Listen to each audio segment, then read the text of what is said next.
Please rise for the invocation, followed by the Pledge of Allegiance.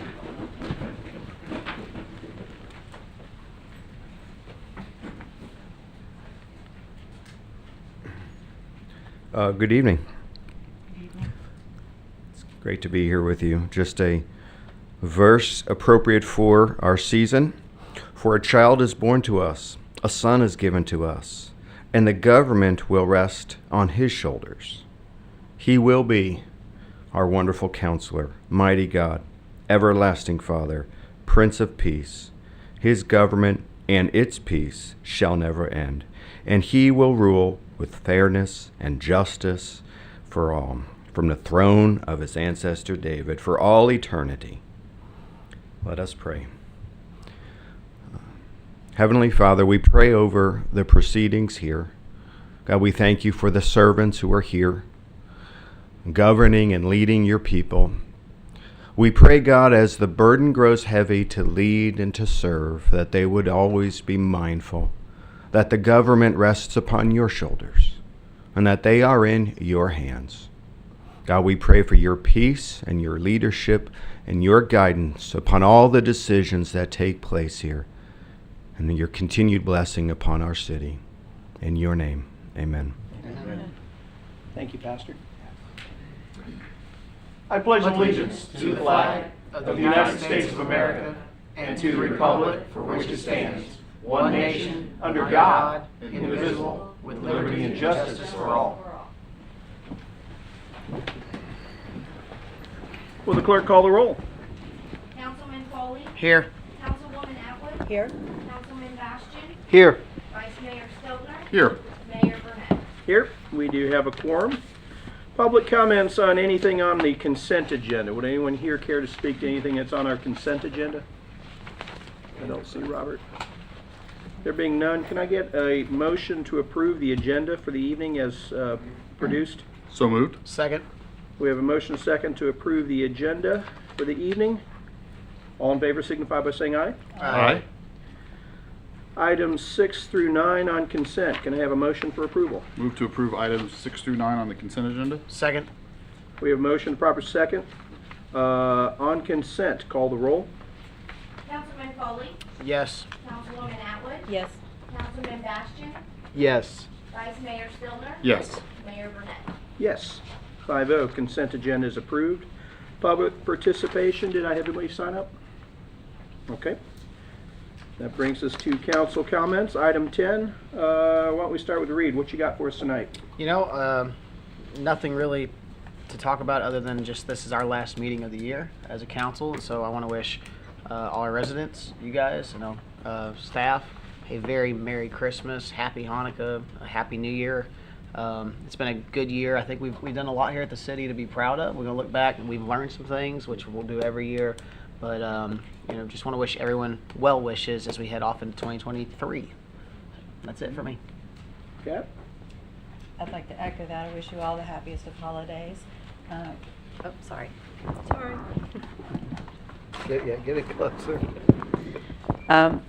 Mayor, I just wanted and the city manager to know the staff has been incredible. This past week has been a trying time for trying to make it settled in and with computers and technology, and they've just been outstanding, and I appreciate that.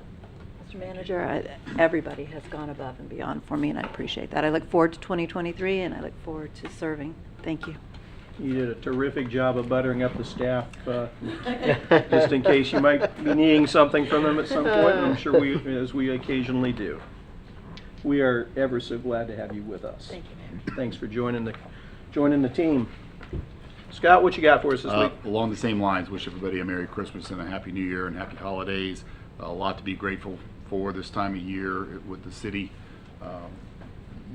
Can't plan for the unexpected, and we move through it, and we're on the backside of a lot of unexpected events this year, and we've come through it pretty darn well. I'm very proud of the staff and the community as a whole to keep moving forward and get the city of Port Orange looking great again, and it sure does. Okay. Drew, what you got? Really ditto the same thing. Happy holidays to everyone. And Scott was right. 2022 was very challenging, and taxing, and here we are at the end of it. And so after tonight, we're moving, our next meeting will be in the new year, and we'll trudge ahead and move forward. And for my part, I could echo all the sentiments, but I've actually got one little piece of business. Wayne, congratulations on getting the reorganization well underway, and I know we got a new PIO starting next week. I can't wait for that. I do want to echo the sentiment of some of the people we talked about, you and I, code enforcement. And after a hurricane and after a lot of things that we've gone through, it goes from proactive to being reactionary again. And of course, we want to be reasonable. But as we shift into the new year, the mindset needs to start to be being proactive again. And that's, like I said, we've talked about that, but I wanted to voice that here, and that we will be here and ready to serve our citizens in the new year and be working on those things on their behalf. With that, the public hearing portion of the meeting is now open. Second reading of ordinance number 2022-30, which is item 11. Ordinance number 2022-30 is an ordinance of the City of Port Orange, Volusia County, Florida, amending the comprehensive plan capital improvement element, providing for the fiscal year 2023 to 2028 5-year schedule of capital improvements and supporting data, providing for repeal of conflicting ordinances and resolutions, providing for severability, and providing for an effective date. Move to approve ordinance 2022-30. Second. We have a motion, proper second. The item is open and on the floor for discussion. Second reading. Council, do we have any comments or questions? Not on second reading, no. Would anyone here care to speak to this item? There being none, back to council. Final comments? Being none, call the roll. Councilman Foley? Yes. Councilwoman Atwood? Yes. Councilman Bastian? Yes. Vice Mayor Stiltner? Yes. Mayor Burnett? Yes, 5-0. That brings us to item 12, the final plat plans for Layla's Hammock subdivision. Can I have the recommended motion, which is to approve those final plat and plans? Move to approve, you want the number? Case number? Go ahead. 22-500000002, item 12 on the agenda. Second. We have a motion per second. The item's on the floor for discussion. Wayne, who do you have presenting for us? Penelope Cruz Planning. Subject property is located in the Bennett Hammock Planned Unit Development. It's on the south side of Old Hammock Road. The applicant is here tonight and is requesting to subdivide approximately 1.8 acres into 6 single-family lots. The council will probably remember that last year, back in September, the council approved the 7th Amendment to the Bennett Hammock PUD, which provided the framework for the development of this 6-lot subdivision. The subject subdivision plat and plans have been designed per that approved PUD, as well as the city's land development code requirements for subdivisions.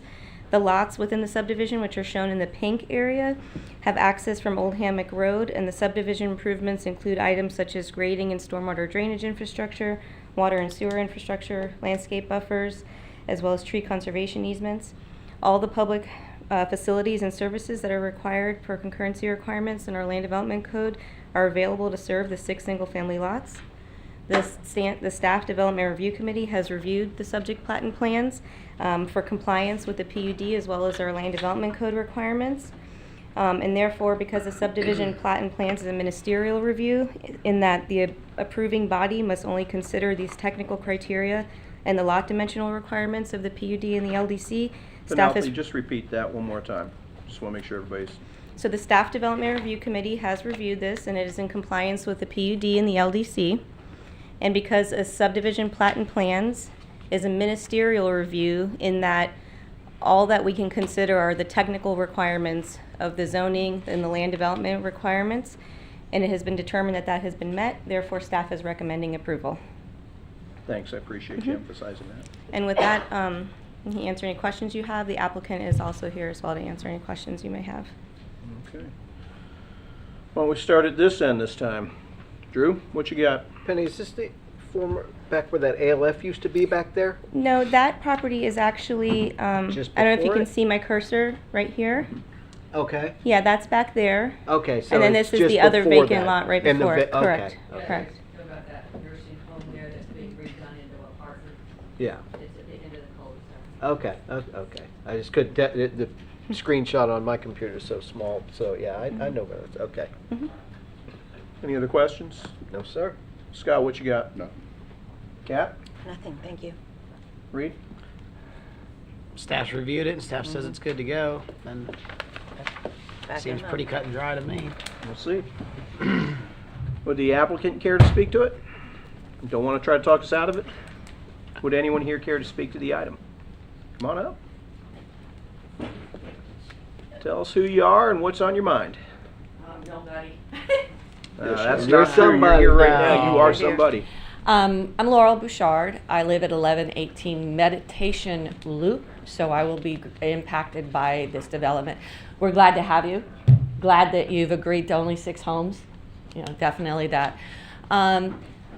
As we mentioned, there are several of us in the September hearing, I know, and there was some, I know that you guys have a usage report that you do for traffic patterns and that kind of stuff, and we can't go against that, but there still is concern within the development or within that community. There's only 2 roads in and out. Yeah. You know, the apartments are going in, the 6 homes are going in. So don't know what we could do about that. You know, there's no room to widen anything. Going into that development, it's really a weird pattern, you know. So if I'm driving and I turn, so if I'm going on Herbert and I'm going from Clyde Morris to Nova, okay, I take that right turn onto Old Hammock, okay. Actually, what you see is on here is this wide cement area. There's a house there. There's his mailbox. At the end of that wide cement is the sidewalk starts. So it looks like you only got about this much distance for going in, that traffic going into that community. Then you have the double line, and then you have a regular width lane coming out of the community. That neighbor, that house, has said that their mailbox has gotten hit several times of cars coming into the community. Don't know what y'all can do about it. That is a weird setup, you know. Yeah, that concrete platform there. Yeah, you think it's the road because there's no white solid line to mark the end of that lane or the outer boundary of that ingoing lane. So if as y'all are developing, if you can just kind of think about the traffic plan. Meditation Loop, if you think about that, there's 2 islands on that road, okay? The first island actually goes right by my house. And during the floods of Ian and Nicole, if we, the homeowners, my neighbor and myself, did not manually go out and scrape the leaves, rake the leaves out of that grate, we would have been flooded, okay? So it's only 1 lane, you know, 1 car width, barely, to get on the right-hand side of that median, okay? Then there's an island on the, up towards the end where it comes into Old Hammock again. There's another island. So if people are trying to come into the community and start taking Meditation Loop as their traffic flow, right? 1, we got a lot of little kids, you know. We don't want anybody of the kids hit, right, as they're playing with their bikes and what have you. Coming out, and then when Waste Management Bureau comes in, you're not going anywhere. You have any service, you're not going anywhere, okay? Go ahead and finish up. Your Yeah, time's so up. I'm not saying don't approve, I'm not saying anything like that. We're welcoming you, we want you to join our HOA, we want to be partners and friends. Good. But just kind of consider the the traffic flow and the pattern if y'all you. could. Thank Thank you. Who else? Thank you very much. None others? Back to council. questions, concerns? Let's start this way, Reed. Just trying to make sure that this isn't the same lot that was before us last year that was going to be duplexes or quadplex. So this is that same piece of property, Yep. and that went down, and we have They accommodated us and came down to 6 individual homes instead of the 4 buildings. we have to let staff talk to her. You know, you're all right. I understand your concern. I appreciate it a lot. Penelope Cruz Planning. She That is lives there, she knows it. Absolutely. That is correct. Initially, this project was approximately, I believe, 14 townhomes, and it's gone down to 6 lots. It's actually allowed by the future land use and comprehensive plan to have 29 units, and they're proposing 6. You know, I feel like a lot of times Much less scary number. I feel like I've not been the easiest yes, but you know, this is a lot easier. It's a lot easier to stomach. You have residents who are supportive of it. You go back and do your homework and come in with something that I think is going to be great for the neighborhood. So, you know, I'm very pleased, and it goes to show that you can work alongside people to get a result that works for everybody. So, this is a shining example of how things should get done. Cap? That's exactly, thank you for coming and voicing your concerns, and I love that you said we're welcoming you, and I love that you guys have changed the number of units that you're going in there, because it does show a partnership, and I'm near there too, so the traffic I get. So she made a good point, if you guys could keep that in mind, but thank you so much for voicing your concerns. Scott?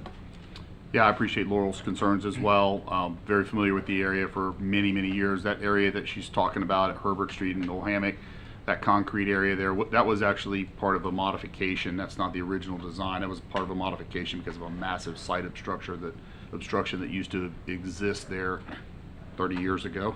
And it made it better, but it is still kind of an odd shape. And I get it, back, you know, 40, 50 years ago when Old Hammock Road was put and a lot of these homes were first built, you know, the concept of curvy roads and winding through the tree lines and all that was great, but it does present challenges sometimes. It's just like the little small medians that she's talking about on Meditation Loop and things like that. But it's still, you know, this little area back in here in Port Orange is such an awesome community, and it's kind of a well-kept secret, and not a lot of folks go back in there unless they live there or they're going back to visit family or friends. So great little area. I agree. You know, this is a piece of property that is zoned for much, much greater density. One of the things that residents, you know, sometimes get frustrated about or maybe just don't understand is that, you know, the elected body can't legally go in here and stop development. That's just not going to happen. But what we hope is that the partnership between the residents, the developers, the community, the city, all of that kind of stuff, we try to encourage each other and come up with what will fit best. And certainly 6 units opposed to 12 or more units sits much, much better with me, especially when I see the effort that's going to go into the retention area. That's a really important thing. I mean, this area does fairly well with most storms, you know, most recent storms aside. But so, you know, seeing that will be a good addition to that. But you know, this is a popular area. A lot of people want to live in communities just like this. They want to be close to the schools and the city center area and all that. And there's very few pieces of property left where people can realize that and build homes. And so I'm sure once they're built, they'll probably all be sold before they ever get fully built, no doubt, because it's a popular area because of folks like yourself that live in the community. Well, and we agree. I mean, you know, we fared very well with Ian and Nicole in this little community. We didn't have any flooding. Okay. You got it? I'm good. Okay. Any other comments? True. Drew? Did you forget about me? Yeah, easily. Scott was so dominant and overpowering over there. I kind of share the same thing. Appreciate you coming and sharing your concerns. I wish more people would do that, and you know, shared your concerns in a positive manner, and looking to the developer. You know, this is a compromise. They could have had more than double the amount, and so we have 6 homes. You know, it'll be a quaint little 6-home community shared with the neighbors, and it just, like Scott said, the less of an impact when we can make things less dense. I think it's a win for everybody. So yeah, again, appreciate you coming and letting us know what, sharing what you were feeling. Appreciate it. Wayne, one of the things that, when I was looking in the neighborhood is we probably need to update the road striping, freshening it up, the entrance to Okamic off of Herbert Street.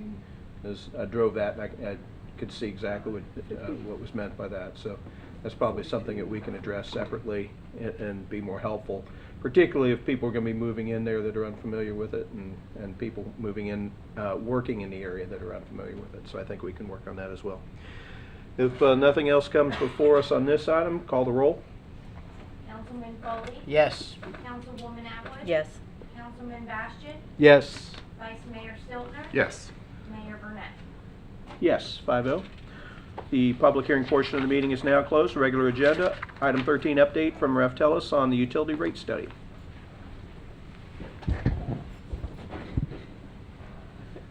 Hey, Joey. Nice job. Absolutely. Merry Christmas. Quite well.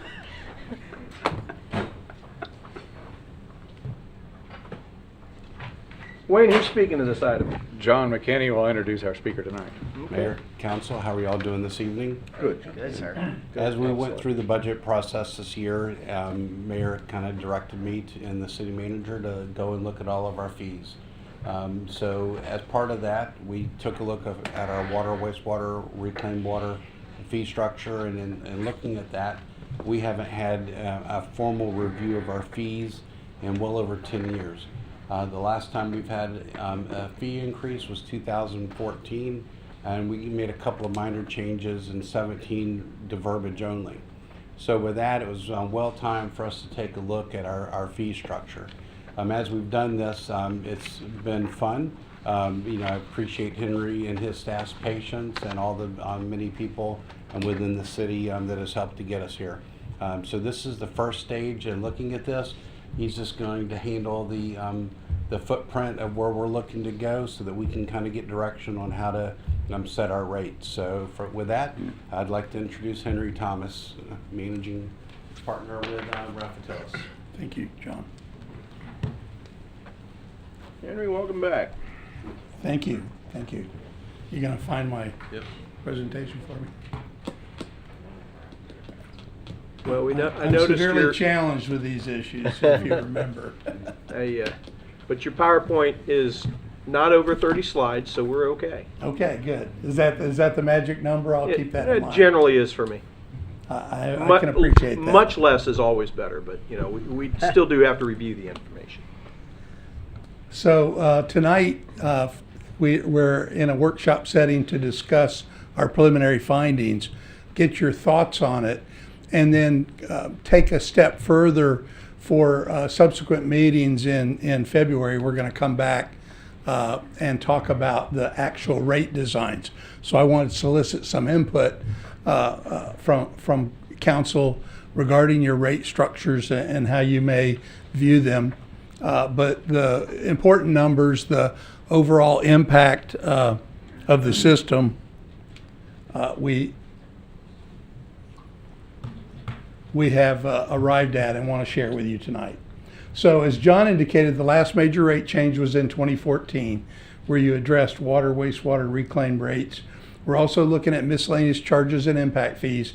Again, we'll be bringing those back to you in late February. The study was kicked off in September 2022. We did have some challenges with the storms and everything, kind of disrupted our process. Part of what we did was, and that's what we're talking about tonight, is we start out by developing a financial plan for the utility system. And that plan is predicated on your current rates, based upon your current budget projected into the near future, and then we look at the adequacy of rates from there. The recommended rate changes that we're going to bring back to you we're going to propose they begin in April.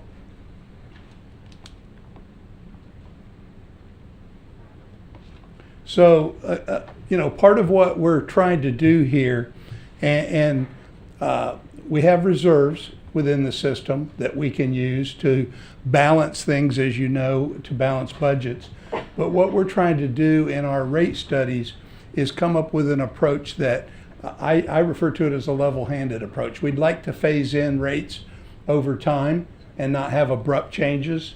And the way we do that is we balance the revenues of the system with the expenditures, with the idea that we can also impact things by using reserves to do some phasing.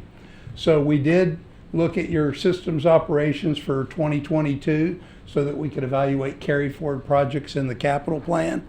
And then we projected out through fiscal year 2027. We did look at historical trends and identified where we thought there might be some outliers, and had a lot of back and forth with staff to make sure that, for example, if it was a large increase and it was a one-time cost, we didn't carry that forward into future years in our projections. We do have a significant capital plan, and we've developed a funding strategy for that. One of the positives we'll talk about tonight is you've got some debt that's maturing within the 5-year plan. So while we're going to need to issue some new debt to make these capital projects reasonable in terms of their rate impact, we are going to have the advantage of seeing certain existing debt retire during the period. So it's a very good outcome in that regard. The other thing we do look at is we have cash targets that we look at, and the city has policies that we try to meet. And that's where we might indicate that we've used some reserves because they're in excess of policy amounts without putting the system in an undue situation where we overuse those reserves. The other thing we do test is compliance with your lender requirements. And those tests, while I'm going to refer to them, those are all minimum requirements. So if we don't meet those tests, then the lender would find us in technical default, and there's some cures we'd have to make. So we don't want to plan to the minimum targets. We want to plan to something that is more reasonable. But let me say this, when we talk about these debt service coverage compliance tests, we don't really want to set the rates to meet them. We want the rates including the funding of your general fund that gets transferred out of the system, plus the internal capital that you use on a pay-go basis should be adequate to meet coverage. So the coverage tests that the lenders put in there are designed to make sure that communities that borrow money not only can repay the debt, but also maintain the system on a going concern basis so that it speaks well to the future of the utility as well. So the cash reserve targets that we did have in the model were based upon 90 days of revenue. We also have, these are the compliance covenants for your senior lien debts, and you've got a few of those. You actually have a two-part test. And what this is, let me just explain to you that the bond resolution that enabled the issuance of the debt requires you to have net revenues sufficient to pay the debt a minimum of 1.1 times. And then they also have a secondary test of 120 when you count impact fees. When you look at your subordinate debts, those are with SRF, they have a requirement of 1.15 times. And that being said, that net revenues is compared to debt service to do that calculation. The coverage target that we were hoping to achieve, and we did in fact through the funding of the required capital, is an all-in target, all debt with a target of 150. And that's something that when you get into the borrowing process in the future and you talk to your financial advisor, that's the kind of target that they're going to ask you to achieve so that you can go to market and issue debt cost effectively. We're also going to be updating the impact fees. And we do use impact fees to pay for expansion-related projects. These fees are required by state law to be held in separate funds, and those fees are used to fund expansion-related projects, which could be a project that was funded with a bond that was expansion-related that may already be online, or a new project that's going to provide capacity. But the fees must be spent on new capacity additions and not on operations. So today you've got approximately 28,600 water accounts. You're almost one-to-one with your wastewater. You've got 26,400 wastewater accounts. And then you've got a pretty significant amount of reclaimed customers. You've got 8,000 reclaimed accounts. That was all as of fiscal year 2022, the last year we had history for. The growth that we're looking at going forward is between 0.7% and 1% a year. It's modest, but reasonable, and we think sustainable. The existing rates, based on that growth and the starting points in 2022, should produce revenues of about $27.1 million, growing to $28.1 million in 5 years. So again, that growth drives that additional $1 million in revenue and not any proposed rate increases. You do have another revenue source where you collect miscellaneous fees for new connections, rental fees, interest income on your fund balances, and those other revenues account for just under $1 million a year. The impact fee revenues are on average over 5 years. We're anticipating collecting about $5 million. The customer growth that we have in the model was developed in addition to looking at history. We talked to your planning folks, and so there's some fairly significant projects early on that the growth is a little higher in the earlier years and then tapers off. So that impact fee revenue in 2023 is estimated to be about $2.3 million, and then decreases to about $600,000 annually over the 5-year period. Now, if growth were to continue to sustain itself at 2023 levels, obviously we'd collect more in impact fees, and that would have a positive impact on future rates. So as far as the expenditures we need to fund with these revenues, when we look at your costs and your budget, we target the operating expenses in that budget. So for example, any capital items that are in a departmental budget, we adjust out and put on the capital side, because that net revenue definition we're trying to achieve for coverage is based upon cash operating expenses. So it doesn't include depreciation, it doesn't include other types of amortized expenses, but it is your cash operating expenses. And based on the forecast, we have some fairly significant inflation early on, and the average annual increase is approximately 5.7% a year. There are no new FTEs in this plan, so we did not build in any new staffing over and above what's in the FY 2023 budget. And we did, as we talked to you last time, we used the revised indirect cost allocation transfer for the water and wastewater system.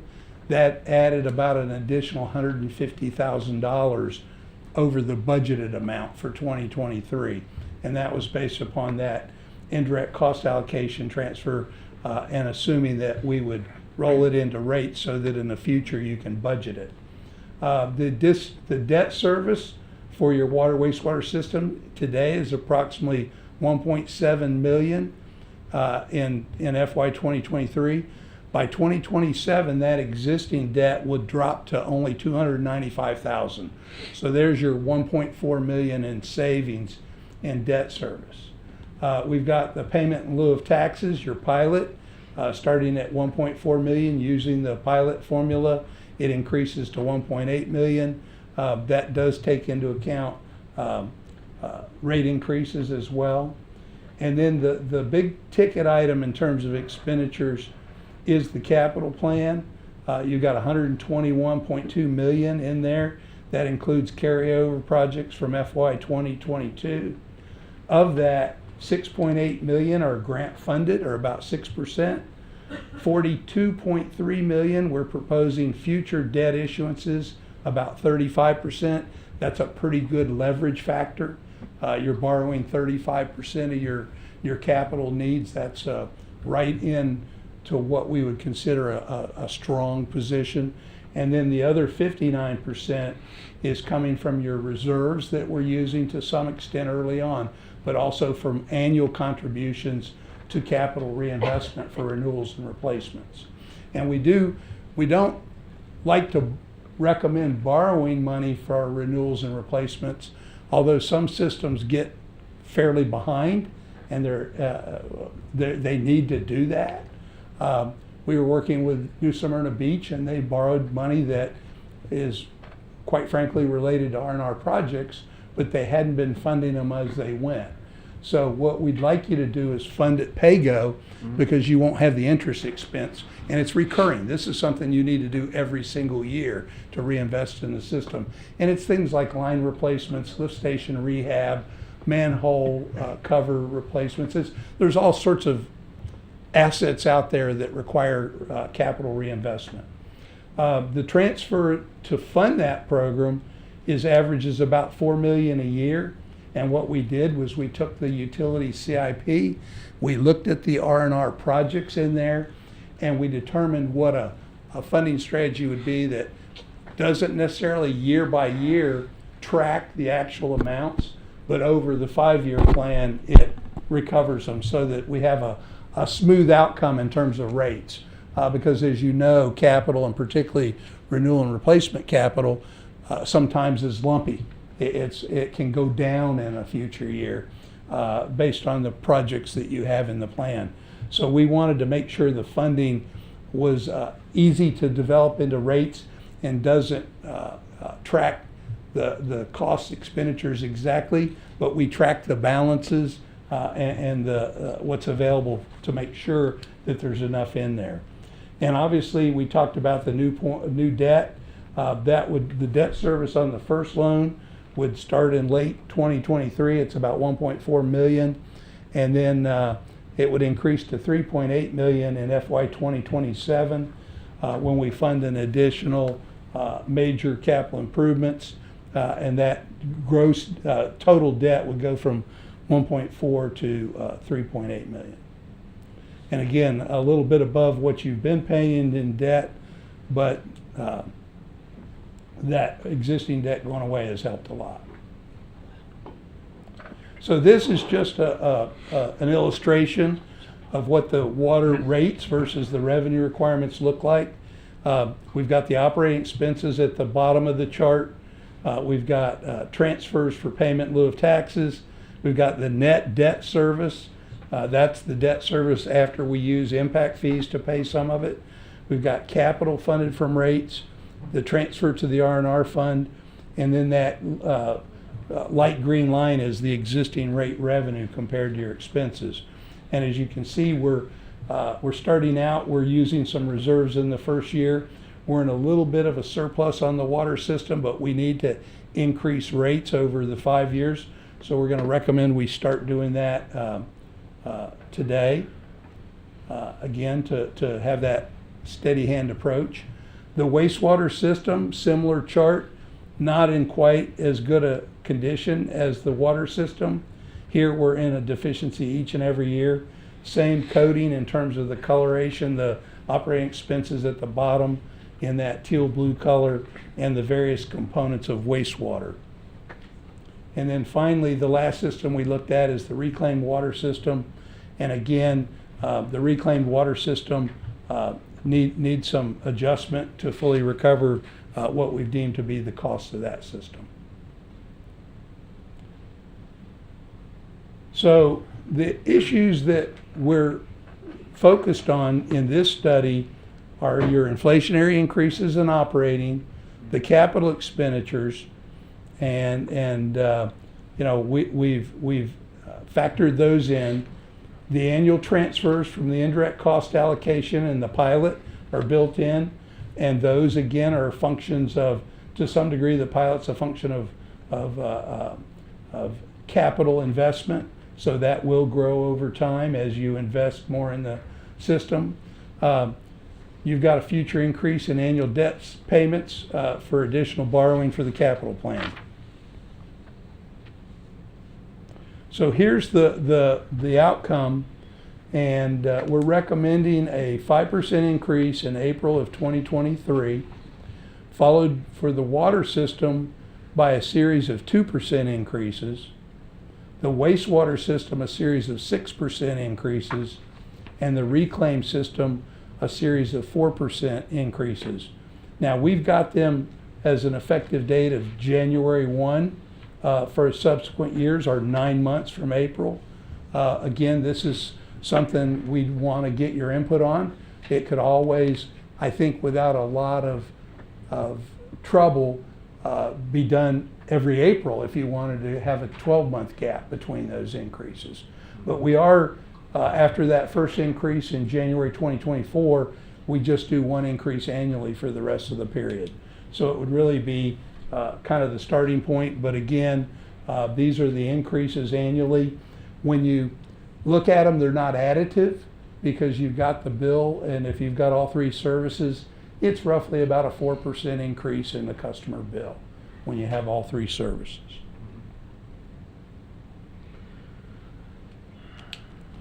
This just shows that based upon the adoption, based upon the adoption of those rate increases, you can see here the rate path is the dark green line, and that gets us into where we're maintaining our reserves, building back some of the reserves we used early on, and have rates that are adequate over 5 years. This shows the ending cash balances to point out to you that while we did use some reserve funds in 2023 and 2024, we are maintaining that at the 90-day of revenue target that the city uses. And then the yellow portion of this cash balance is the renewal and replacement fund. So that's not a restricted fund. So any lender looks at that as unrestricted cash, and that really helps. And you know, when you go to market and issue debt, as they say, cash is king. So you've got a strong cash position, and that'll bode well for the future for the system. This just shows you where we're at today. And so we did a survey of surrounding communities, and we tried to keep it relevant to communities that I would call yardstick competition for you. They're your neighbors. And you can see here, you know, Ormond Beach, New Smyrna Beach Utilities. We've got a number of Volusia County systems in here. But when you look at where your bill is today, and the 4,000 gallon bill is the average bill for the system, it's $49.72. With that 5% increase, it would be at $52.21. Now the survey average here, and again, Deltona, Orange City, Edgewater, some of those push it up, but the average of these communities is $78.20. I would suggest to you that some of these are my clients that are on this list. They're also going to be needing to raise rates in the future. Nobody's going to stand still. So I suspect even with 5 years of increases at about 4% roughly for all three enterprises as an average, you're going to continue to be very competitive with other communities. Right. Well, and that's, I think we all know that Ormond Beach is a pretty good comparable for us and keeping us on the low end. At 5%, 6%, we're still talking about a couple of dollars a month. I think that that's reasonable, and the things that we're all talking about with rates and doing this, the reason why I've always pushed us, and I still want to codify it, to make sure that we review all our fees every 5 years max, is that we don't slap our residents hard, because all of a sudden, by keeping things in check, we find ourselves falling behind. And this study has done a pretty good job of taking a look at Yeah, as we read it, we have even revenue streams and we have uneven expenses, and being prepared for that requires the rate study in the first place. Council, you want to, anybody want to comment on what we just saw there with the rate comparison and the proposed rates? I like 4%, 5%, 2%, 2%, 2%. Very moderate, mild increases, incremental over time. Anybody have any problem with that approach? No, not at all. No, I think their proposed plan is, that, you know, little chunk at a time. People can plan for it, you know what it's gonna be, and you're not getting slapped with a huge increase. And clearly by the report, I mean, we're lagging behind, and we're just about the lowest, if not the lowest. Well, I wouldn't call that lagging behind. Of all our neighbors. Yeah. Well, I so- would, yeah, I would suggest to you that this isn't necessarily a report card that says, hey, the city's doing great, because you're probably, there's some things you should be spending money on that maybe you haven't been doing because you haven't had the funds. So, and I don't think it's sustainable. I don't think you want to be the low-cost provider in this business. No. Necessarily. You know, it's a public health and safety issue. And while I don't want to diminish these impacts, they are fairly modest on a dollar per month basis. Well, I mean, so I'm doing math over here in my head. Sorry, I don't want to interrupt if Drew had something else to say there. I can No, wait I'm my good. turn. No, But I'm we're- doing math in my head at 4% on average a year, then that gets it to about 60, 61 from where you've got for that first year slide in terms of what the bill would be for 4,000 gallons. So my only thing that I'm trying to figure out is in your presentation on the slide on page 6 with the operating expenses for revenue requirements, it says 16.5 to 21.7. And I said that's an average annual increase of approximately 5.7 a year, but yet the rate proposal increase is only an average of 4% a year. So is that going to mean that in 5 years we're only going to fall further behind? If we're expecting, if the report says that our expenses are going to be 5.7, then why would we come in here and set these rates for the next 5 years at 4? Okay, so if you look back at this chart here that I'm showing you, you'll see that there is a little bit of surplus in the water system on the first couple of years. So that's why we're able to keep up the rates and meet the expenditures. So it isn't an exact match because we've used some reserves and then replenished them. But the key to this that tells me this is a reasonable approach is when we get back here and look at your future cash, everything's in a sound position. So even though and again, that's operating expenses. Keep in mind that the operating expenses are only a portion of the total revenue requirements. And the capital, like for example, that bond issue in 2023, once you do that, that debt will stay level for the next 4 years. And then we'll bring on another debt in 2027. So by that amount not growing, that helps moderate that overall impact on revenue requirements as well. All right, well, I'm trying to just wrap my head around it because I see the water system revenue slide. You were just slowing, but then I also see on the wastewater where we're currently every year at these rates we're showing that we're running a negative balance. That's right. And so they kind of offset each other in my head. And then I mean you can go down and look at the reclaimed where it's that shows you another 200 and 300,000 based on this for 2023. But if you stack all those together, I just still think you're going to be way closer to 5.7 than you are 4. But that's me doing my math in my head. It doesn't mean I'm right by any means. Well, again, what we're doing there is taking the average bills times the rate increase and weighting it. So, for example, that sewer bill is larger, and the percentage increase is higher. Right. So it's going to carry more weight to that total average And cost. Reed, I think you're also getting into the next part of his presentation with the rate structure issues. All right. Yes, sir. Why don't you go ahead and Let me go on Get to in that. So at this point, our preliminary observations for the financial forecast are that the rates are not projected to be sufficient at the current rates. due to increases in your operating and capital costs, including renewals and replacements and upgrades, additional debt in the plan. We've got the water system at 5% followed by 2. That next slide should say 5% followed by 6, not 5.5. And then the reclaimed is 5% followed by 4. So that's the kind of the wrap up of the financial forecast. What I'd like to talk to you about now is the rate structures and how we address those going forward. So if I have a consensus for the overall plan, that's what we'll design the rates to meet those revenue requirements to ensure those percentage increases and fund your program.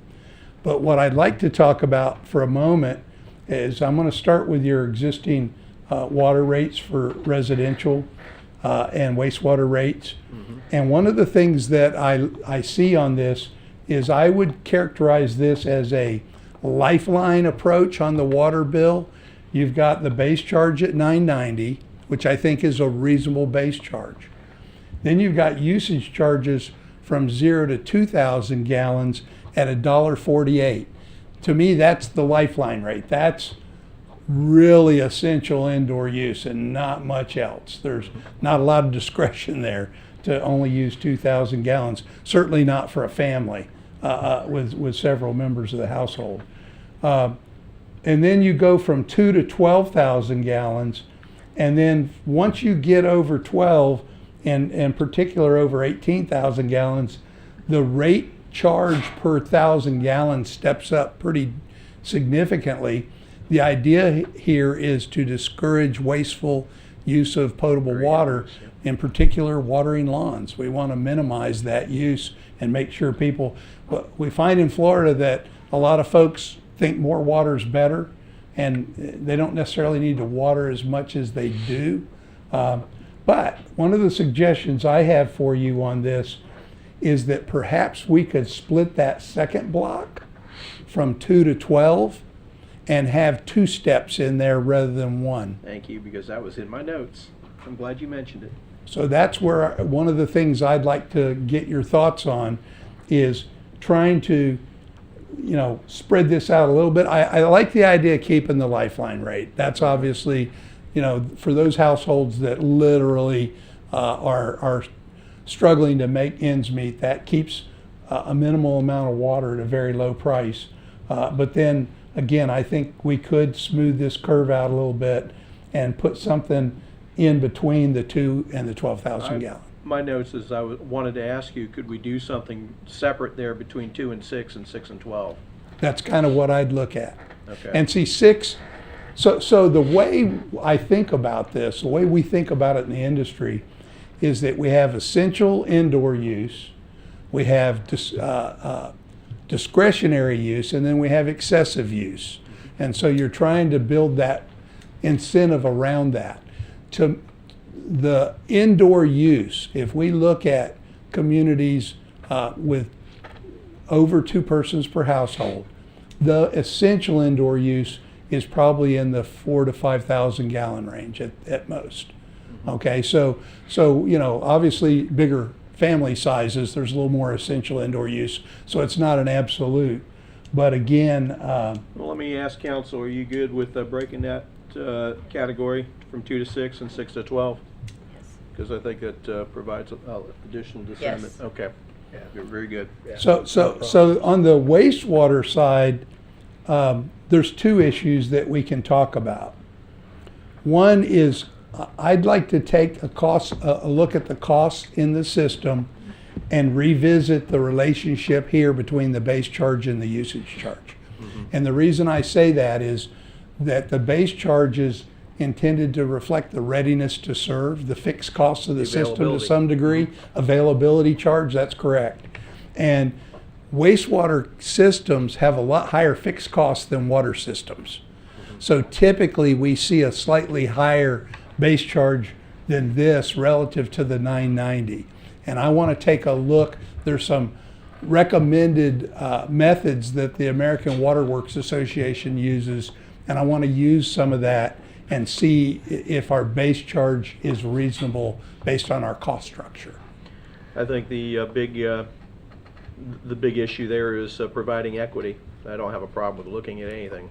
Right. As long as we're And moving this would be an towards greater attempt to be equity. equitable. Now, the other issue here, and I want you to be aware of it and think about this one with me as well.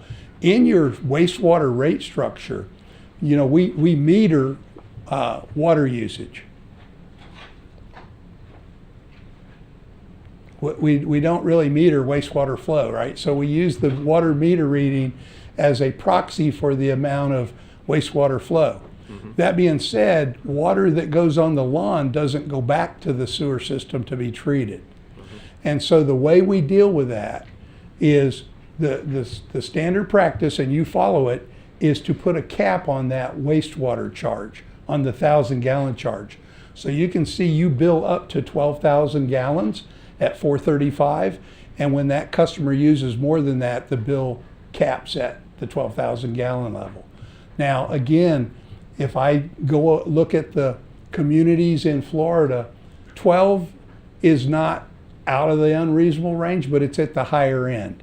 So the problem with it is if we look at the base charge and we decide it needs to go up, and then we look at that break point, if you lower the 12 to say 10,000 gallons a month, that's going to increase the rates for all the users below 12,000 gallons.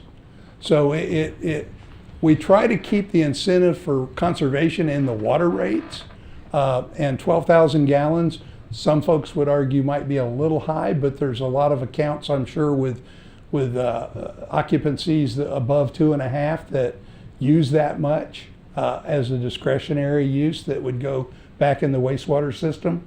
But again, that's another feature of your rates that we sometimes look at, and that's that cap. Okay.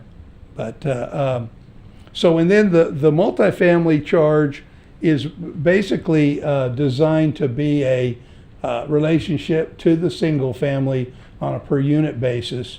But because they're typically master metered, we have all the flows at the kind of the average rate, if you will. So that, for example, on the water, that 321, that's about your average cost. So the person paying $1.48 at the first part of that rate is paying below average, and then quickly it goes above average.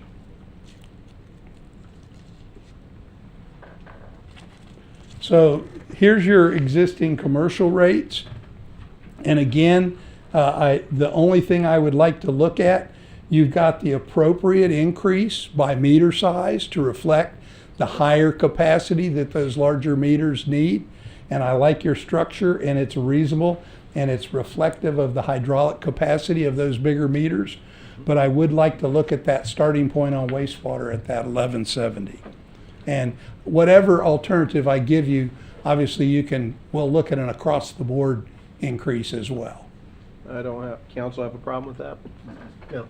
Okay.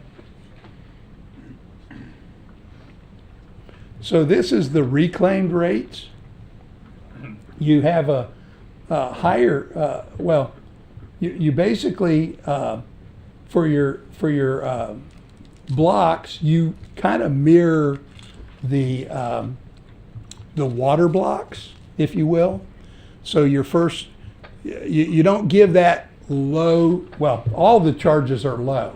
And I would like to look at perhaps getting some of this increase from the reclaim that we need, that 4% a year, on the usage side. Because one thing I will tell you is over time, you will not have enough reclaimed water to meet your demands.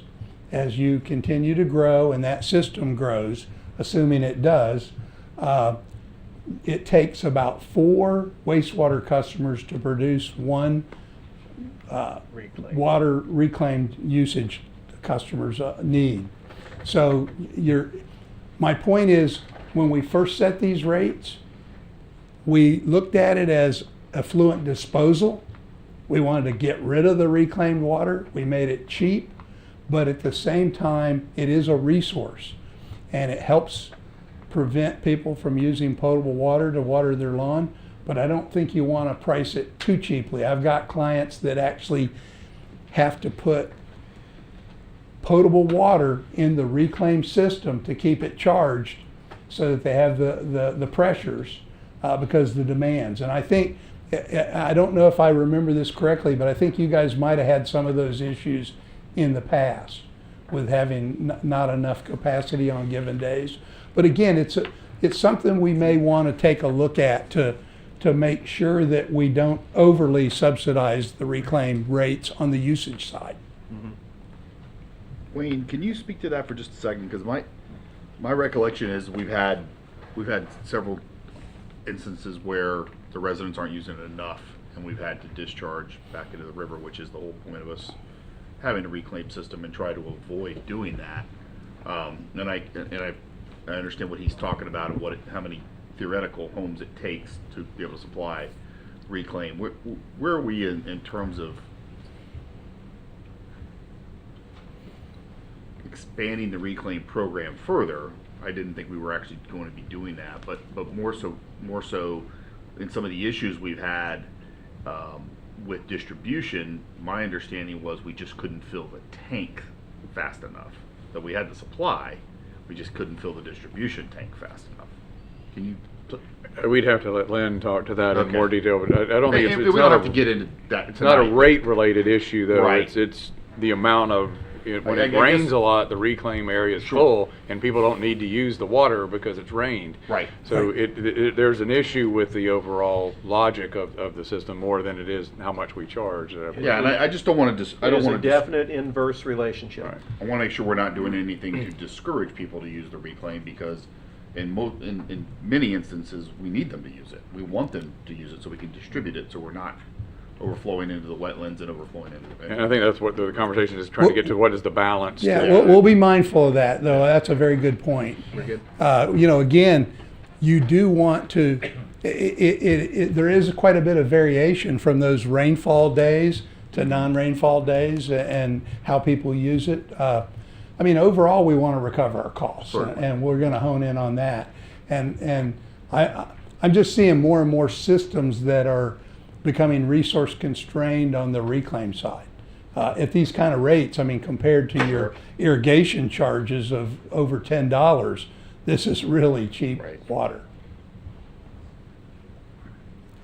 You mentioned fairness issue. The other issue you may want to consider when we talk about this further too, is that you just pointed out, and correctly so, we'll never have reclaim to all the customers in the system. So is it fair to have a class of customers that get this really cheap water to irrigate their homes, and then everybody else that wants to water their lawns is paying this $10.72 charge if they're using enough to actually irrigate their lawns? And so that's an issue of fairness in my mind as well, that you know, yes, we want to get rid of the effluent, but do we want to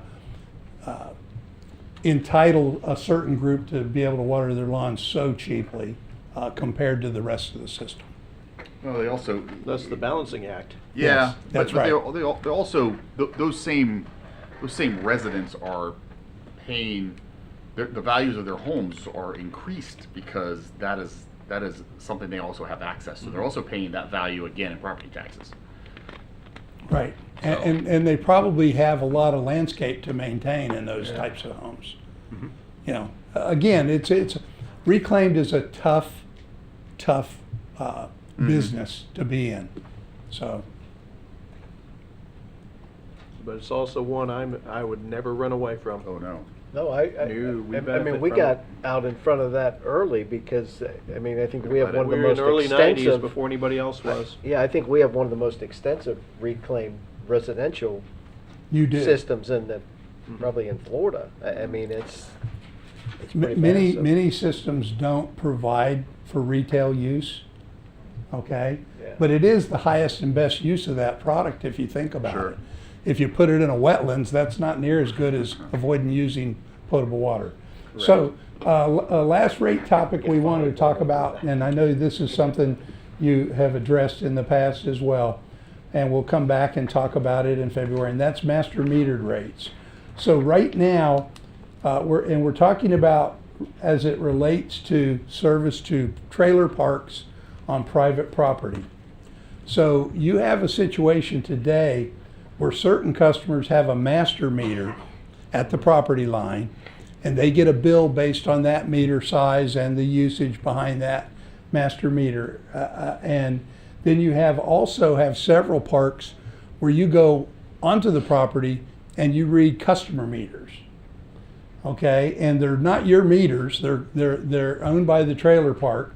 And so we're not treating both groups the same. I would like to see us have a policy where we treat both groups the same. Typically, my clients, the industry practice is to use the master meter in this instance where it's private property.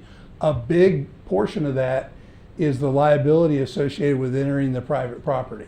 When you're on that private property and reading those meters, there is liability. We want to ensure that the property owners are responsible for the line losses on their side of the meter, and they maintain their own lines and meters.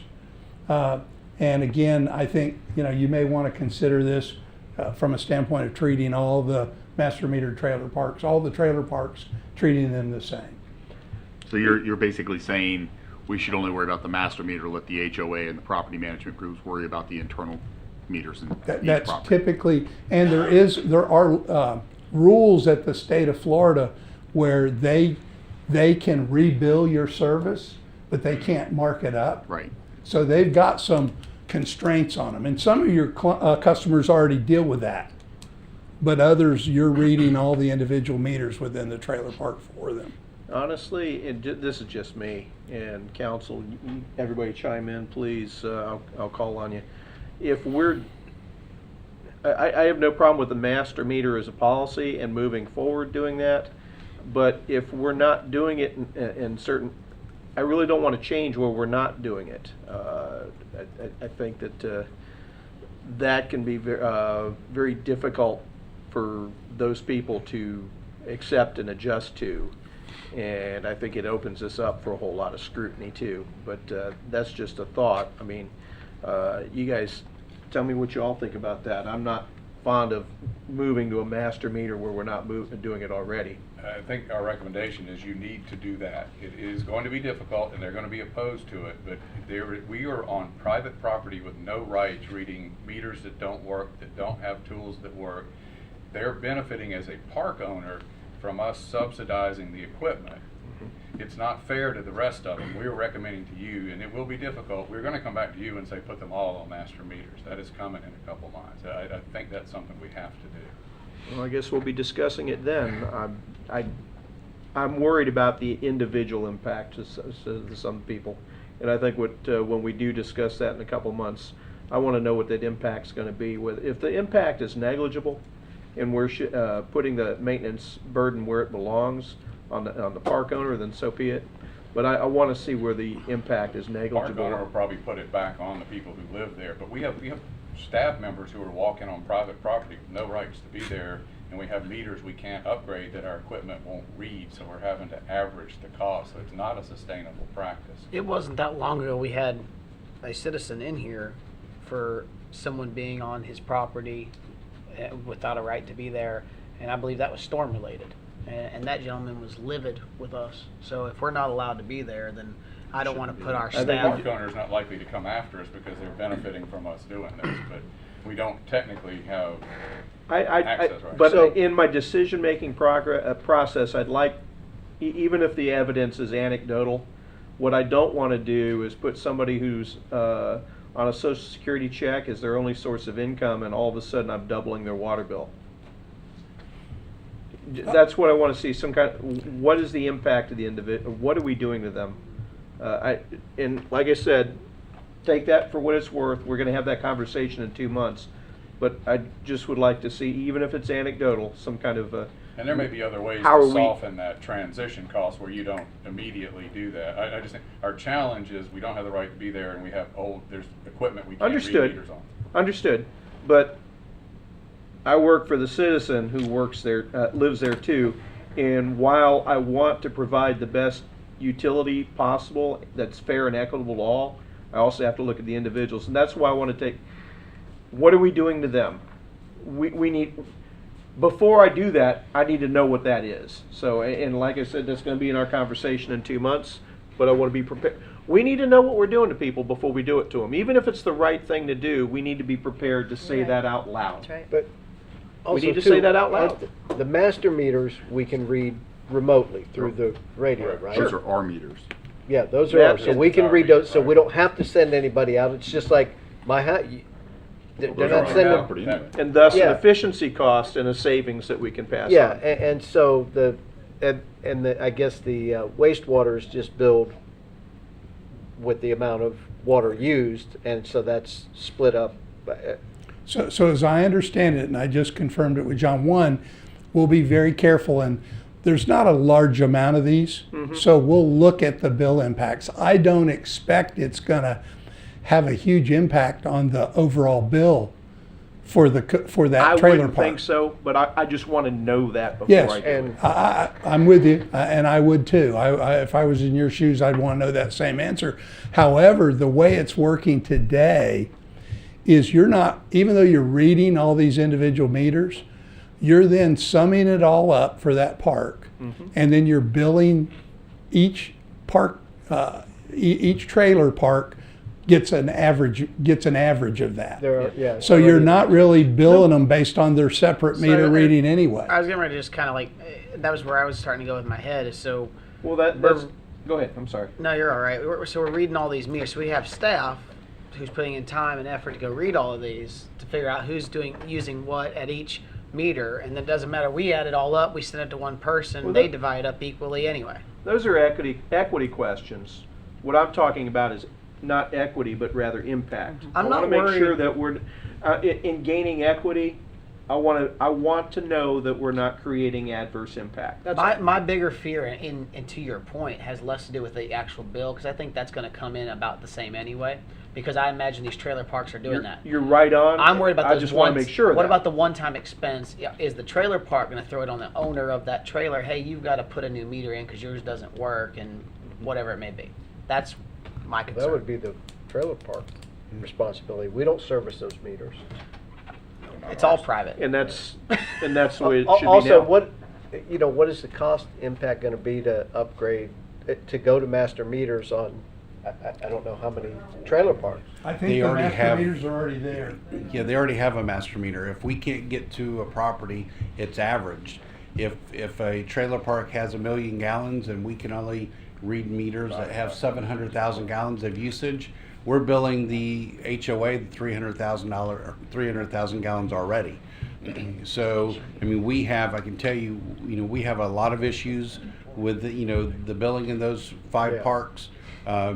It would be far easier from us for staff purposes to read the 5 master meters and the HOAs to go and read the individual meters. And as Henry stated, the state law is already there that if we're telling them the bill should be, $25,000, it's going to be divided up between, all the residents within there, and it Yeah. still should equal the 25,000. And I apologize for opening up a can of worms, but to me, it's about equity as much as it's about impact on some of the least among us. I just want to make sure that the impact is relevant to what they're doing now. If the rates go up, they go up for everybody, but incrementally, and I want to make sure we're doing the same for them. That's all. And can you clarify again? The master meter reads 1 million, but their meters read 700,000. They're being charged the million because That's correct. The HOA they don't would get be the charged lower on the difference. discrepancy. That's correct. And We're still also getting too, the money. they're not billed more if their meters read higher, right? I mean, No. it probably wouldn't be very possible if we measure 1 million and they're saying they use one. I doubt that would happen. That's Be correct. unlikely. Right. So I think what I've kind of heard in that I'll work with Lynn and her staff that when we come back on the workshop, I'll let you know how much time is spent monthly at each of these parks doing the manual read versus if it was a Master. if I've got 1,500 single family homes here through the radio read, I read it like that. versus if I have 1,500 trailer, within that same area, Takes a I have week. to physically go and walk each one of those. So that's got time. So it's obviously, it would be easier for us if we had the same, electronic reading meters, Yeah. that we wouldn't have to go in there and do it. So, especially the other thing that, where we have the water loss. Okay. So if that meter is running nonstop, I have nothing through our Aquahawk, et cetera, to get that notification to let that customer know. So our other customers, everywhere, everyone up there lives, if you have unexplained water usage, we can notify you. That's something we can't do in those 5 trailer parks. Can I ask a quick question? Currently, when we go out and read all these meters, do we provide that individual information to the trailer parks for them to bill?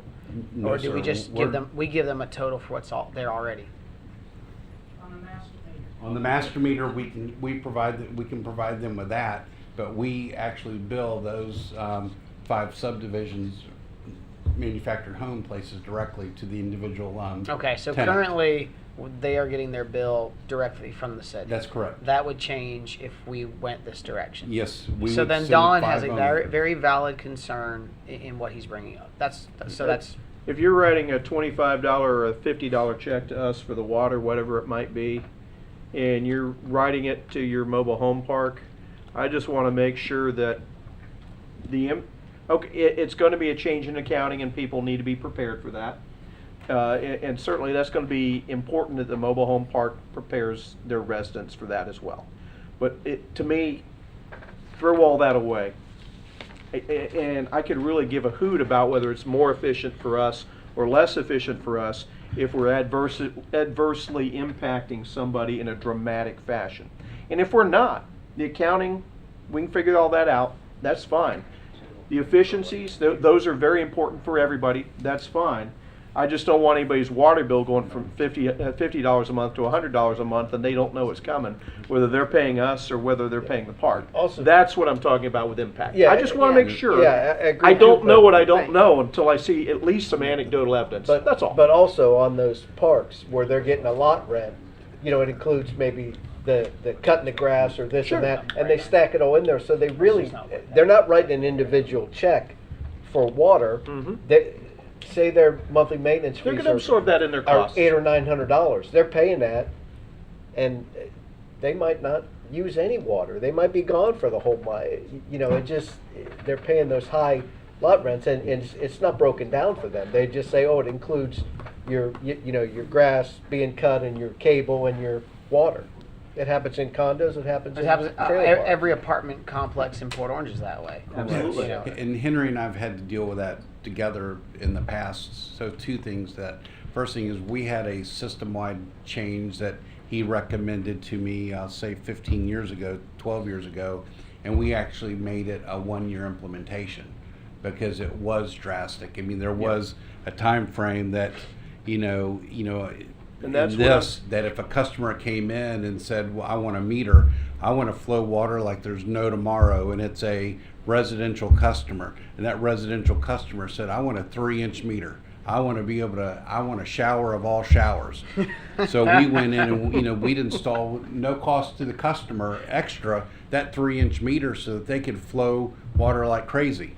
Well, then Henry came in and, explained to this, council and staff, like, how much this meter costs to replace. So going forward, it's our recommendation that base fee is $99 a month. And so the we sent business that. practice that you're talking about as a business practice, hey, I get it as a business practice. So we literally set through, and we gave the customers a year to make that transition, and we made it. So that was a big change. And the other thing is, I can absolutely agree with you. I can't tell you the number of phone calls I've gotten over the years of people in condo associations that says, I'm not here 6 months and 1 day every year, and I still pay the same utility rate every year. And how do I change that with my condo association? Well, that's up to your condo association. They're averaging it. They've got 44 units in it. Their monthly average bill is averages $23 a month. That's what you pay whether you're there or not. So when you are there the 5 months and 29 days, Use it up. and you're using it like crazy, you're winning in those months. So, you know, it's a fine Don't science that encourage Henry that. has. But it's just But it's- truth. yeah. It's Sure. 100% truth. Another But- point of this, though, we can't. Oh, I'm sorry, Mayor. You know, the point I was making is that I don't want the individual impact to be beyond. And I tell you what, if somebody comes back to us after this, and even if a transition period, whatever we do, and somebody comes back to me and says they raised my lot rent $175 and they're blaming the city for the water bill, I will call that park owner out publicly and embarrass the hell out of them. I won't let that happen to our people. So I just want to make sure that before I do that, and I think I just went on record as saying as I do that, so, but before we get to that stage, I just want to make sure that we do it right and we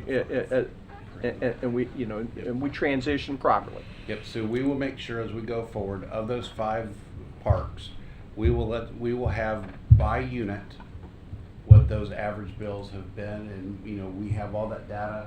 It's already there, so we can put that all together, so it's out there, so you can see the usage that we're billing and that monthly bill, and we'll go back 12 months. And John, you thought this was going to be an easy conversation. Oh, no, we didn't. So city manager's point that we could phase in any adverse effects is valid. I will say this, I don't anticipate that the bill itself will be a whole lot different. However, the person writing the check will be different, Yeah.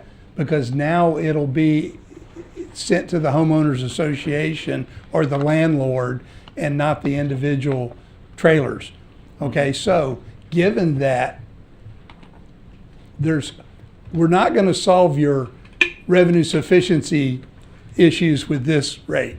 Okay, so it's not critical. No, and that- frankly, that we this is a that- very small part of our That's right. overall usage anyway. So we need to take the time when we implement this to make sure those owners that are going to pay that bill know it's coming. Yep. And give them some advance notice so they can start budgeting for it. Because whenever you deal with these kinds of groups and you change this policy and now all of a sudden they get the big bill and they don't have the budget to pay it. And that's where they're going to come haunt you. So I think the key to this is however we choose to solve it, to take our time implementing it so that they understand what's going on. And we should probably, have conversations with each of those 5 trailer parks Yeah, to make but sure they're Thanks, aware. Henry. Irregardless, it has to be implemented because we can't be subsidizing it for them. I mean, I'm all for the good Samaritan and doing the right thing, and you certainly don't want to surprise people, but I also can't make Peter pay Paul's water bill. So Well, if we had the perfect world, we'd meter them all. Because that way you don't have the issue, and you have it in the condos and the apartments where my neighbor uses a lot more water than I do, but I get the same charge. Right. Because it includes water. You'd like to meter them, but you'd like to also own those meters so that you're in control of the situation. In this case, we're not. And there's a point of practicality. Yeah, so, but anyway, that's an issue we'll bring back as well. What else you got? Okay, let's see what else we had here.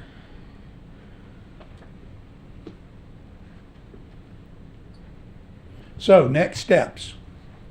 So, based upon your direction and your consensus, we'll go back and develop rates to meet the proposed rate trajectories that we've discussed tonight.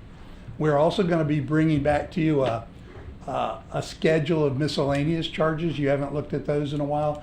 These are ancillary services that are, like setting a new meter, things of that. We're going to make sure that those are cost-based. The ones that you're probably going to take real interest in are the fees related to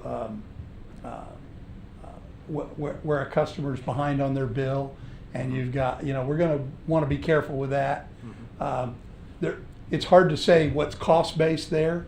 You want to have a policy that gives them an incentive to pay their bill on time, but also doesn't make it where they can't ever afford to get out of this quagmire if they get behind.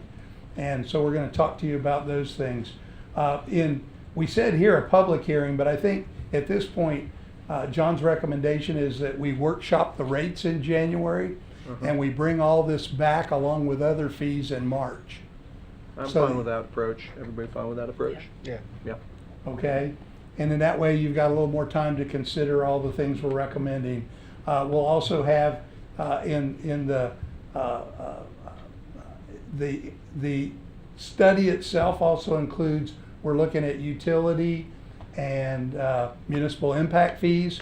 We'll present those in late February, and then at some point, because you have agreements, we'll assist John, and he will take the lead on it. But if he needs our help, we'll be happy to help him. Look at your agreements with Daytona Beach Shores and Ponce Inlet, because they have some specific requirements of how often you can adjust rates and things like that. So we want to make sure they pay their fair share, but we've got to do it within the context of the current contract. So Mayor, Council, the only other thing that wasn't part of this original plan that we would like some input on is, we're looking at the water, sewer, parks, fire impact fees. But one thing that Henry did bring up to us is the fact that we do not have a police impact fee. So if that is something that you would like us to look into, we can look into that and also report back to that at the same time in February when we're providing all the other impact fee reviews. As a reminder, I know listening to Tim in the past, I realized that we only have limited build out remaining, but we do still have some improvements to the police department that through future growth John, we could if you pay do for. that, I'm fine with that, because I'm a believer that new growth should pay their fair share of impact. But if you could, at the same time, let us know what police impact fees are legally allowed to pay for, so that we have that information at that time as well. Absolutely. So real quick, it's facilities, so it would be police stations and vehicles are Okay. primary. We used to put, officer equipment in there because many communities capitalize it. This new law won't let us do that.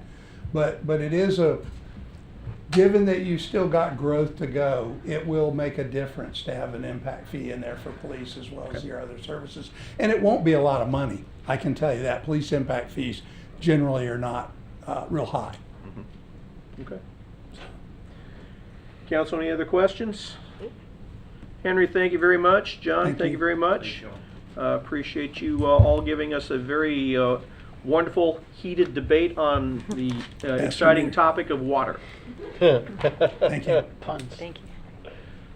With that, we're roughly 90 minutes in, and at this point, I'm going to call for a 5-minute recess, and then we will hit the home stretch and move through this. We are in recess for 5 minutes. Yeah, he said 60 now. So.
manager.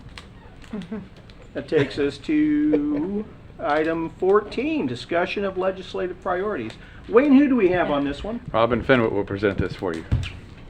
Good And evening. her title? Say it. Evening, I'll Robin let her. Fenwick, Assistant City Manager. Thank you, thank you. You're sitting in a different seat for the first time in 10 years. 12 years. Yeah. 12 I years, know. yeah. I know. It was a little weird back there, but I'll adjust. So tonight we are going to talk about our legislative priorities. This is something that we talk about every year, and we get your feedback on what we're going to take to the state level. So tonight I'll provide an overview of those projects being discussed at the staff level, and look to receive that feedback from you guys on, as a whole, what you guys want as the highest priority projects. Staff will then work with our lobbyists and others to narrow down the number of projects to 3 or 4 to submit to the state for possible funding. But again, no formal action tonight, just want your feedback and kind of a consensus on those projects. And so the first slide here just talks about our legislative involvement. And as part of that process, staff will work with Pittman Law Group, as well as the Florida League of Cities and other professional organizations to establish a list of bills that the city may decide to oppose or support. But for tonight's discussion, the focus is on the appropriation requests to be presented to the state for possible funding. Council's visits each year to Tallahassee and the relationships that you all foster all year long help us with this entire legislative process. So we encourage you to continue that ongoing feedback with us. And as you can see, the regular session starts March 7th. We'll work with Sean Pittman, which is the city's lobbyist, to determine the best dates for our visits to Tallahassee. And of course, then we'll coordinate with you guys. I gotta remember to, uh-oh. We're here, we're back. Wayne and I met with Sean Pittman last week to discuss some of the types of projects he expects to be of interest for this year's legislative session. These are some of the types of projects that may pique their interest. We typically focus on those top few infrastructure, environmental, and water projects. But as you can imagine, this year, after back-to-back hurricanes, recovery and resiliency projects are of particular interest as well. So this is a slide that shows the history of some money that we've seen, recent history of some money that we've received. Last year it was $750,000 that was appropriated for the sewer system rehabilitation pipelining project, which is an ongoing project for the city where we allocate $750,000 every year. So this additional money is in the city's funds and will allow for additional pipelining. As we begin looking for projects to present, there are a few items that we take into consideration. Typically, we look for projects that are construction ready. The state also looks to see if we have a match. Typically, a 50% match is required, but that doesn't have to be city funds. We can use other grant opportunities as well. And of course, we have to take into consideration our return on investment. So I'm going to go over some projects identified by staff. We'll look at transportation and infrastructure projects first, and then a few parks and recreation projects, followed by some future facilities needs. I'm going to go through these pretty quickly and on a high level. A number of them you've already seen or are familiar with, but the city manager and staff is here to assist if you have any specific questions. This is a pretty new one that we're all familiar with. Hurricane Nicole caused the discharge trough retaining wall, not a dam, we don't call it a dam, at the Cambridge Stormwater Basin outfall to fail due to extremely high tides. This caused Rose Bay to spill back into the adjacent ponds and through the Cambridge Canal.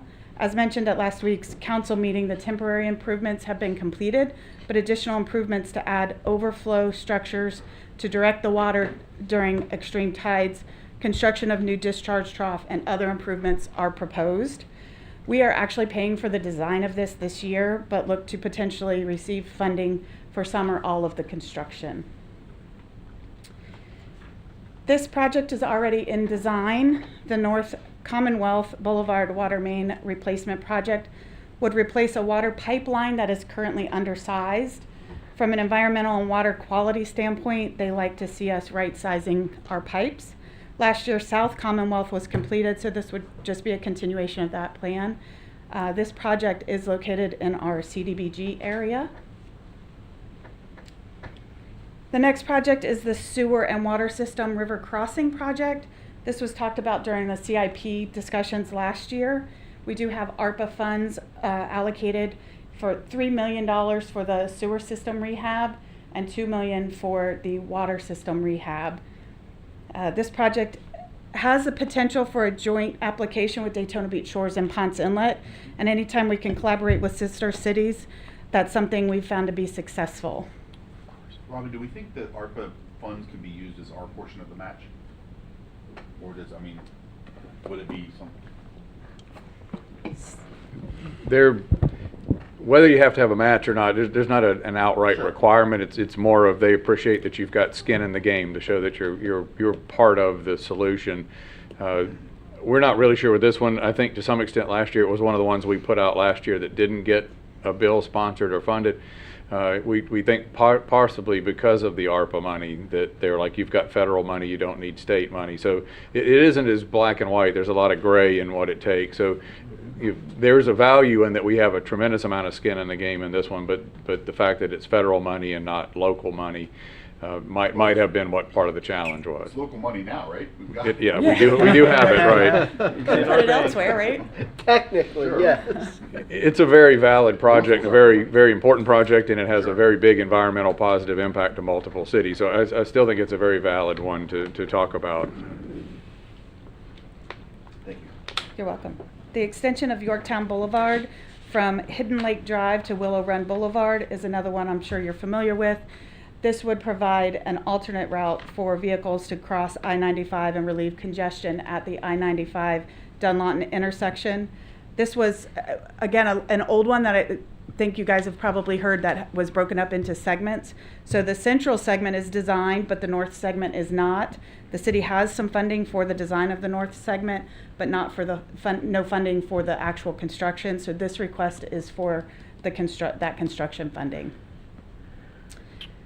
This one is a design, which is typically harder to get funded, but there's some value in it, so we keep it on the list. We don't just kick it out because it's a design project or because it's not designed yet. One of the positives for the Ridgewood Avenue water main replacement project is that right-sizing the pipes would provide economic development as we continue to revitalize the Ridgewood corridor. You can see phase 2 of this project is from Niver Street north to Dunlawton Avenue, and phase 3 is proposed for FY25 and is from Dunlawton north to the city limits. So next we'll talk about a couple of parks and recreation requests. First is the Port Orange Historical Railway Depot project, which will add restroom facilities and access from the parking lot to those restrooms and to the depot itself. Volusia Eco Funds is also another granting opportunity for this project. This is another request for design funds and is also located in our CDBG area in the Ridgewood corridor. Staff is also looking into Eco grant funds for the White Place Park project. It will include stormwater improvements, pickleball courts, and a small playground. And that $60,000 estimate is for the design costs. Next, we'll talk about the large-scale projects that are on our radar, those 5 that are listed there. Starting with the Karasi Park expansion and land acquisition, which will add 100 additional acres of land for recreational trail throughout the park and also expand the ball fields, the number of ball fields. At last week's council meeting, you'll recall that Vice Mayor Stiltner asked staff to begin looking at the bonding requirements and deadlines for this, so staff has started that. The widening of South Williamson Boulevard from the Pavilion to Bevel Road would provide for 4-lane connectivity from Pioneer Trail to LPGA Boulevard. This widening would add additional capacity and relieve traffic congestion in the project area. Partnership with Daytona Beach and the county would be required for this project. And Now, is that something that the county would submit, Wayne, and we would just support? I'm not sure that it's going to end up being a bill. Part of these larger scales were to keep them in the front of people's minds, so where we will probably see a water line replacement end up being what ends up being a bill filed to get money. You saw our $750,000 typical amount.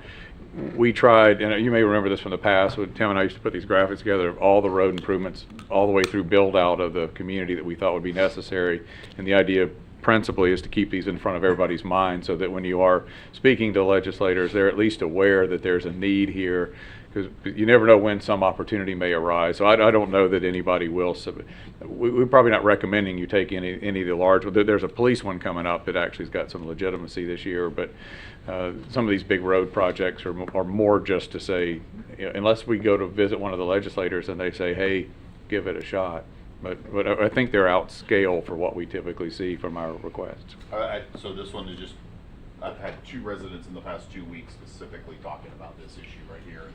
And for those that aren't familiar, it's probably been 3 or 4 years ago, but on TPO, we talked about this, and I was actually shocked to hear that the overpass portion of the project to go from, as you see in blue there, Summer Trees to Williamson, the overpass portion was almost 50, maybe a little over 50% of the total project. It is more than 50. Yeah, and so, and then, because the discussions that we continue to have with residents, you don't have to be an engineer to go out there and see there's a need for Williamson to be widened. There's nobody questioning that. That is the most failing road in all of Port Orange. Yeah.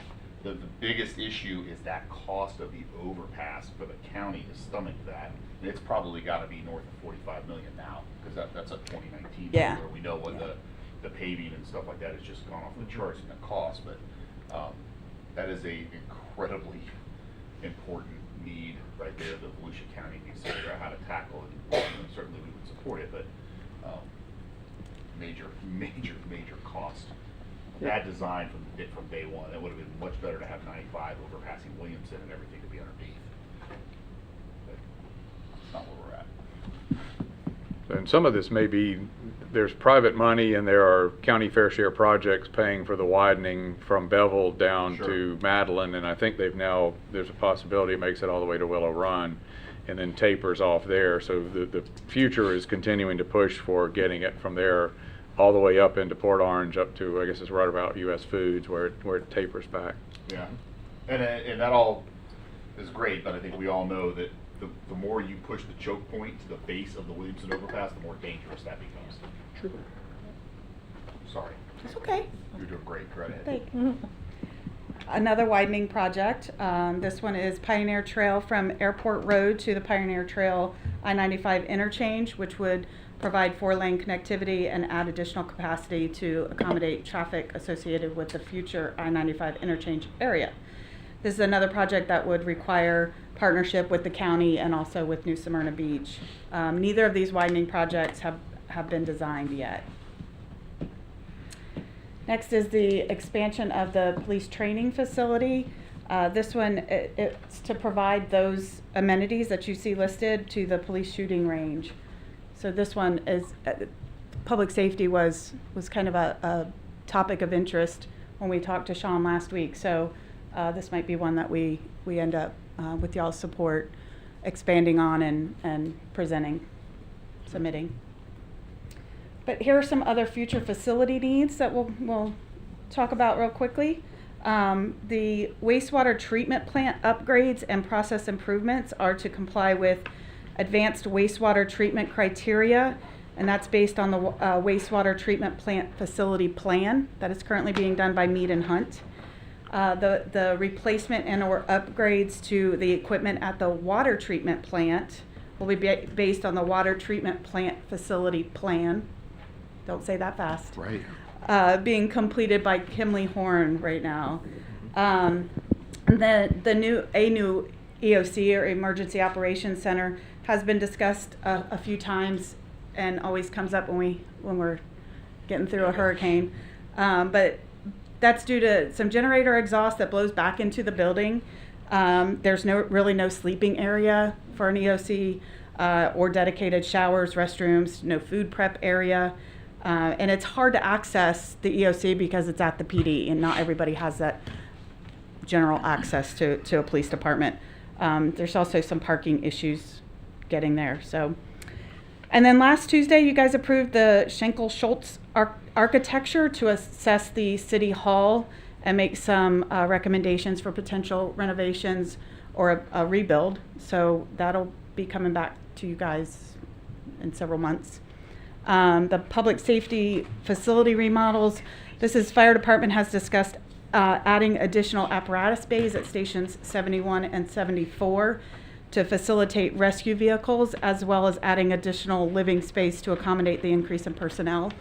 There has also been discussions on building a new fire station 73 at the current location. And with that, I will hand it back over to Wayne if he has anything further to add, or you guys can discuss. All this is conceptual in nature right now. We know from experience that water projects and do best, transportation projects generally do well. We also know from experience that it's a lot easier to ask for contribution when you have things in design.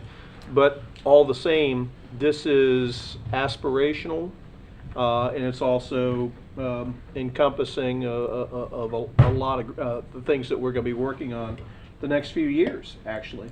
So Wayne and I are going to be meeting with the legislative delegation separately. They have not announced a date for the legislative delegation presentation, because usually what they do is they get the whole Volusia legislative delegation together, even state senators that have a carve out and a little bit of Pearson or what. It doesn't matter. They get all 6 or 8 of them together, and then everybody gets 3 minutes to pitch to them in front of them. The real work is getting in front of them before that, because we need to find out what the appetite is moving into the current year. We also have one of our legislators, Representative Tom Leake, is in charge of appropriations for the next couple of years. So there may be some great opportunities for Volusia County, but after Wayne and I have some of those meetings, we'll report back to council and we can kind of refine this list a little bit better based on the feedback we get from them. And we're looking at scheduling those the first or second week of January. Dang right, we can't wait.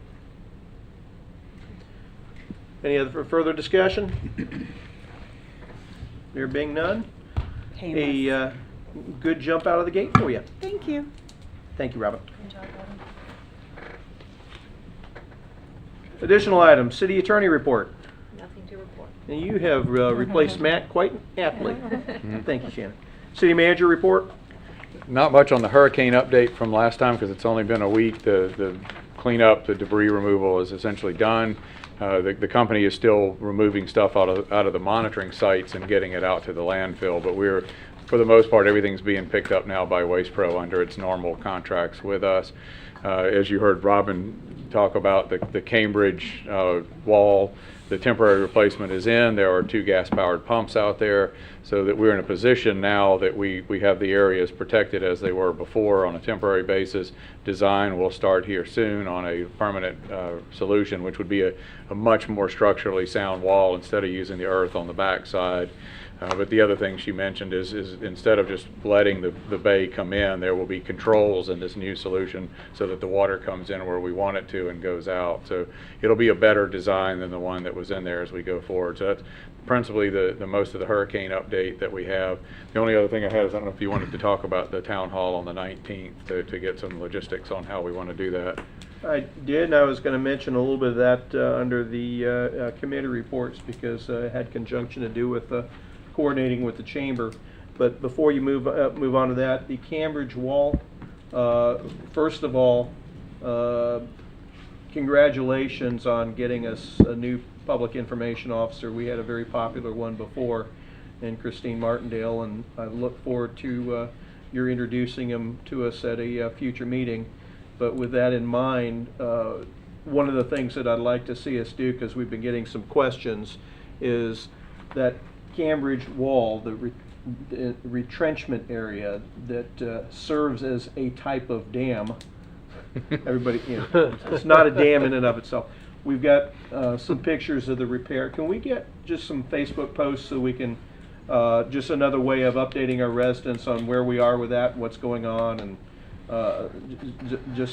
let's get, since we got questions, we don't need to wait for our new PIO. We can get some of that out there. Sure. Okay. And on hurricane, anybody else have anything for Wayne? Okay. Since you brought it up, Wayne, the town hall, which is what, January 19th, I believe? Yes. That is tentatively scheduled. Last year, what we did with the town hall is we did it jointly. It was the Port Orange South Daytona Chamber has their, on the third Thursday, the after hours. Instead of doing it from 5 to 7, we've asked them, like they did last year for us, to do that from 4:30 to 6:30, so we could have a lead-in, and a lot of those people who showed up last year after that, and hopefully will again. We're looking at kicking the town hall off around 7 o'clock and doing a very similar format to what we did last year, having people come in and they can meet with different department heads and see pictures and talk projects, and then we'll get together at some point, do a presentation, tell people what's going on in the city, and then we'll just open it up, the floor, so people can ask anything about anything of everyone. Did I cover everything you need, Wayne? Yes, sir. Okay. With that, council committee reports, city council committee report, item A, Port Orange South Daytona Chamber of Commerce. I've got somebody I want to introduce to you all. Would Diane Charles come on up, please? First of all, last Friday, Wayne and I regularly meet with the chamber representatives, and we got to meet Debbie Connors, as you all know, is retiring at the end of the year, and next week on the 21st will be Debbie Day. But Diane's the new person, and I want you to... Congratulations. Thank you.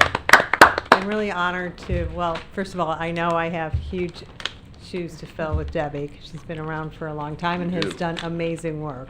But I'm really excited to be a part of the community, and I'm a recent add to the community. I bought a house over on Halifax. So. Excellent. Yes. Welcome. Thank you. Thank you. Appreciate you.